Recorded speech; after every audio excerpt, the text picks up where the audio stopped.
اعوذ باللہ من الشیطان الرجیم بسم اللہ الرحمن الرحیم ربی یسر ولا تعسر وتمم بالخیر۔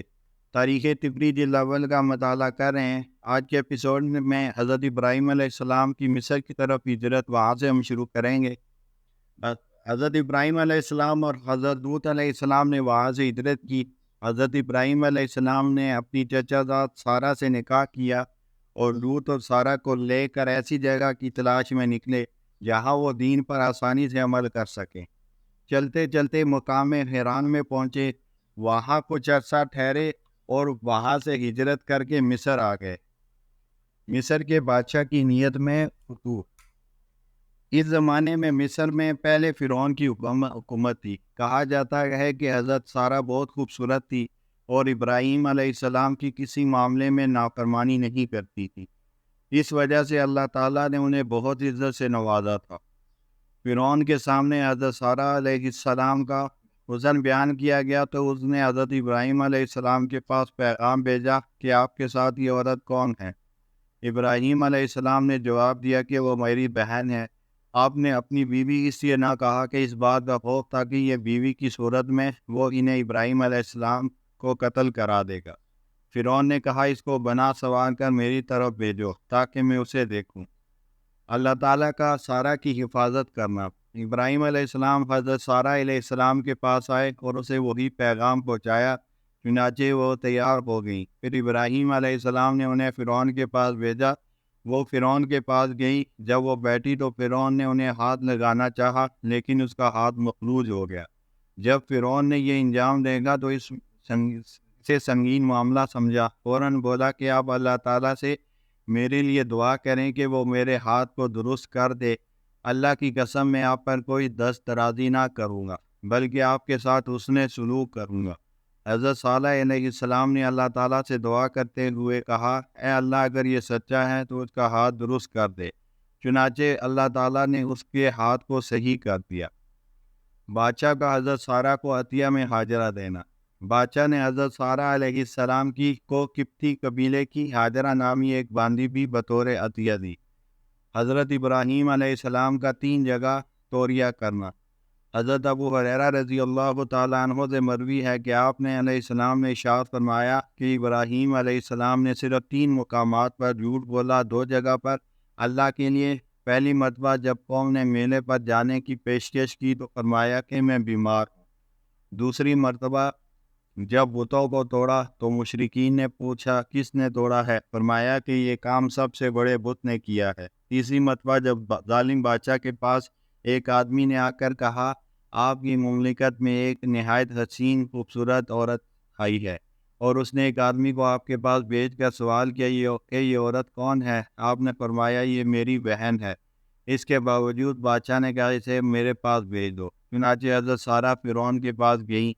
حضرت ابراہیم علیہ السلام نے حضرت سارہ علیہ السلام سے کہا کہ اگر یہ ظالم بادشاہ میرے بارے میں پوچھے تو یہی کہنا کہ میں اس کی بہن ہوں، اس لیے کہ مسلمان ہونے کے ناطے تو میری بہن ہی تو ہے، اور اس وقت اللہ کی زمین پر میرے اور تیرے علاوہ کوئی اور مسلمان نہیں ہے۔ وہ فرعون کے پاس چلی گئی اور ابراہیم علیہ السلام مصلی پر کھڑے ہو کر بارگاہ رب العزت سے استقامت طلب کرنے لگے۔ فرعون کا ہاتھ مفلوج ہونا۔ جب سارہ فرعون کے پاس پہنچی تو اس کی نیت میں فتور آیا اور اس نے حضرت سارہ علیہ السلام کا ہاتھ پکڑنا چاہا لیکن اس کے ہاتھ شل ہو گئے۔ اس نے کہا کہ آپ میرے لیے اللہ تعالیٰ سے شفا کی دعا کریں، میں آپ کو تکلیف نہیں پہنچاؤں گا۔ انہوں نے دعا کی تو وہ شفا یاب ہو گیا۔ شفا یابی کے بعد اس نے دوبارہ ہاتھ بڑھایا تو پھر ہاتھ مفلوج ہو گیا۔ پھر وہی دعا کی درخواست کی، حضرت سارہ علیہ السلام نے دعا کی اور وہ دوبارہ تندرست ہو گیا۔ تیسری مرتبہ پھر یہی واقعہ پیش آیا تو اس نے اپنا برا ارادہ ترک کر دیا اور دربان کو بلا کر کہا کہ تو نے میرے پاس کسی انسان کو نہیں بلکہ شیطان کو بھیجا ہے، اسے لے جاؤ اور ساتھ ہاجرہ بھی دے دو۔ چنانچہ سارہ وہاں سے آئیں تو ہاجرہ بھی ساتھ تھی۔ حضرت سارہ علیہ السلام کی واپسی۔ حضرت ابراہیم علیہ السلام کو جب محسوس ہوا کہ سارہ واپس آ گئی ہیں تو انہوں نے نماز مکمل کر کے واقعہ پوچھا۔ حضرت سارہ علیہ السلام نے عرض کیا کہ اللہ تعالیٰ نے اس کافر و فاجر کے مقابلے میں میری مدد کی اور ہاجرہ کو بطور خدمت گار عطا کیا۔ محمد بن سعید کہتے ہیں کہ جب حضرت ابو ہریرہ رضی اللہ عنہ یہ حدیث بیان کرتے تو حضرت حاجرہ کے بارے میں فرماتے تھے کہ اہل عرب یہ تمہاری ماں ہے۔ حضرت ابو ہریرہ رضی اللہ عنہ سے اس کے علاوہ عبد الرحمن اور حشام بن محمد اور مسیب بن رافع کے طریق سے بھی یہ حدیث مروی ہے۔ اس کے علاوہ امام محمد بن سیرین سے بھی یہ قول مروی ہے۔ حضرت ابراہیم علیہ السلام کا حاجرہ سے نکاح۔ ابن اسحاق سے مروی ہے کہ حضرت حاجرہ اچھی وضاقتہ کی خاتون تھی۔ حضرت سارہ نے انہیں حضرت ابراہیم علیہ السلام کی خدمت میں بطور ہدیہ دے دیا اور کہا کہ میں نے یہ دیکھا کہ یہ عورت اچھی وضع کی ہے، شاید اللہ تعالیٰ اسے اولاد دے دے۔ حضرت سارہ علیہ السلام خود بائیں تھی اور ابراہیم علیہ السلام کے بوڑھے ہونے تک کوئی اولاد نہ ہوئی تھی، اور حضرت ابراہیم علیہ السلام نے اللہ تعالیٰ سے یہ دعا کی تھی کہ اے اللہ مجھے نیک اولاد عطا فرما، اور یہ دعا کرتے رہے یہاں تک کہ بوڑھے ہو گئے اور حضرت سارہ علیہ السلام بانجھ ہو گئے۔ پھر جب حضرت ابراہیم علیہ السلام نے حضرت حاجرہ علیہ السلام سے مقاربت کی تو ان سے حضرت اسماعیل علیہ السلام پیدا ہوئے۔ حضرت کعب بن مالک رضی اللہ عنہ سے مروی ہے کہ حضور اکرم صلی اللہ علیہ وسلم نے ارشاد فرمایا کہ جب تم مصر فتح کرو تو ان کے ساتھ بھلائی کا معاملہ کرنا، اس لیے کہ ان کا تم پر صلح رحمی کا حق اور ذمہ ہے۔ ابن اسحاق فرماتے ہیں کہ میں نے زوری سے پوچھا کہ وہ کون سی رشتہ داری ہے جس کی طرف حضور اکرم صلی اللہ علیہ وسلم نے ارشاد فرمایا کہ حضرت اسماعیل علیہ السلام کی والدہ جناب حاجرہ مصر سے روانگی اور فلسطین میں کیا کہا جاتا ہے کہ جب حاجرہ علیہ السلام کے ہاں بیٹا پیدا ہوا تو سارہ علیہ السلام کو طبعی حزن و ملال ہوا کہ ان کی اولاد نہیں ہے۔ ابراہیم علیہ السلام مصر سے چلے گئے، وہ فرشتہ بھی آپ کے پاس آیا جس نے فرعون کے شر سے بچنے میں آپ کی مدد کی تھی، یہاں تک کہ آپ شام میں فلسطین کے مقام پر اترے۔ ابراہیم علیہ السلام کو تاج نبوت ملنا۔ یہ شام کا علاقہ تھا۔ حضرت ہود علیہ السلام معتفقہ کے مقام پر اترے جو کہ وہاں سے 1 دن اور 1 رات کی مسافت پر یا اس سے کم تھا۔ اس مقام پر اللہ تعالیٰ نے ابراہیم علیہ السلام کو تاج نبوت پہنایا۔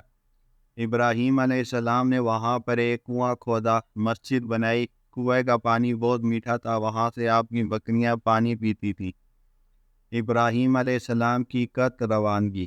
حضرت ابراہیم علیہ السلام کچھ عرصہ وہاں رہے، پھر وہاں کے لوگوں نے آپ کو تکالیف پہنچائیں جس کی وجہ سے آپ وہاں سے ہجرت کر کے رام اللہ اور ایلیا کے درمیانی علاقے قط میں آن ٹھہرے۔ جب آپ وہاں سے چلے تو کنویں کا پانی خشک ہو گیا۔ یہ حال دیکھ کر اس بستی والے آپ کے پیچھے آئے، ندامت کا اظہار کیا اور معافی مانگی اور کہا ہم اپنے ہاں سے ایک نیک اور متقی شخص کو نکال بیٹھے ہیں، آپ واپس آ جائیں۔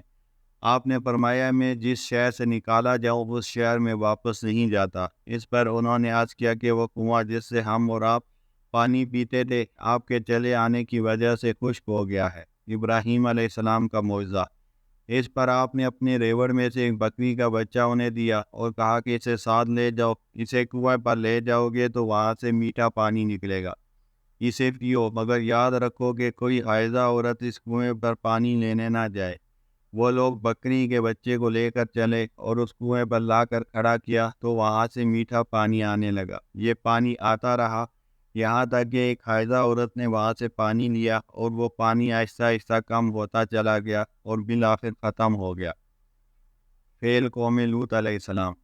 ابن اسحاق فرماتے ہیں کہ حضرت ابراہیم علیہ السلام بہت مہمان نواز تھے۔ اللہ تعالیٰ نے آپ کو بہت مال و دولت اور حشم و خدم عطا فرمائے تھے۔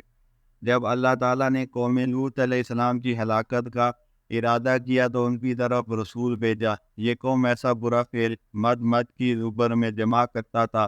اس فعل بد کے لیے لواطت کا لفظ استعمال ہوتا ہے۔ خدا را یہ الفاظ استعمال نہ کریں، اس میں ایک نبی کی توہین کا پہلو نکلتا ہے۔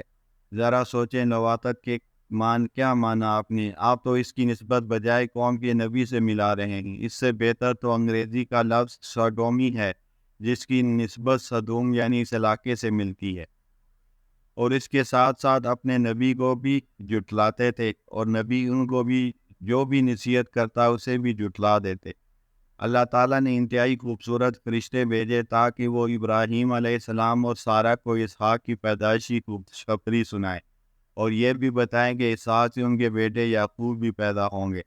جب یہ فرشتے ابراہیم علیہ السلام کے پاس آئے تو ان کے ہاں گزشتہ 15 روز سے کوئی مہمان نہ آیا تھا۔ ان کے آنے سے ابراہیم علیہ السلام کو بہت خوشی ہوئی اور فرمایا کہ ان جیسے مہمانوں کی خدمت میری قوم نہیں بلکہ میں خود کروں گا۔